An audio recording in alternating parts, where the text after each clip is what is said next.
हमारा मानना है। भक्ति में व्यक्ति जो आंसू जब गिरते हैं तो इसका मतलब कुछ ना कुछ आप ठीक कर रहे हो उस भक्ति में। और बहुत सारे ऐसे लोग होते हैं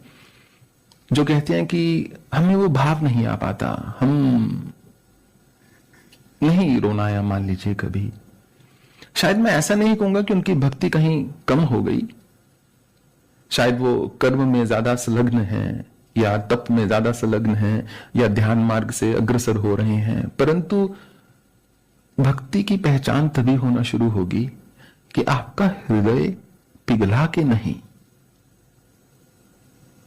द्रवित हुआ कि नहीं। तो नवदा भक्ति जो कही है उसके जैसे वो एक इस्कॉन का वचन था, रोमांच कंप शुतरंग बाजो वंदे गुरु श्री चरणारविंदम, कि जब मैं उनकी लीलाओं का वर्णन सुनता हूं श्री कृष्ण की, जब मैं अपने गुरु के चरणों का ध्यान करता हूं, जब मैं उनको मृदंग बजाता हुआ सुनता हूं, तो मेरे हृदय में, मेरे मन में रोमांच उत्पन्न होता है, कंपन उत्पन्न होता है और मेरी आंखों से आंसू गिरते हैं। कहा जाए तो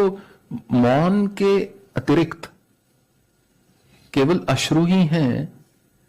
जिससे व्यक्ति अपने ईश्वर से बात कर सकता है, क्योंकि उसमें कोई शब्द नहीं है। मौन तो मन में रह गया, परंतु अश्रु ऐसे होते हैं जो आपने अपने इंद्रियों से व्यक्त कर दिए। उस क्षण में, उन क्षणों में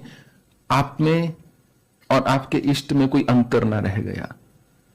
क्योंकि वो जो एक अहंकार का भाव था, ईगो जिसने रोक रखा था अपने आप को व्यक्त करने में, वो पीछे हट गया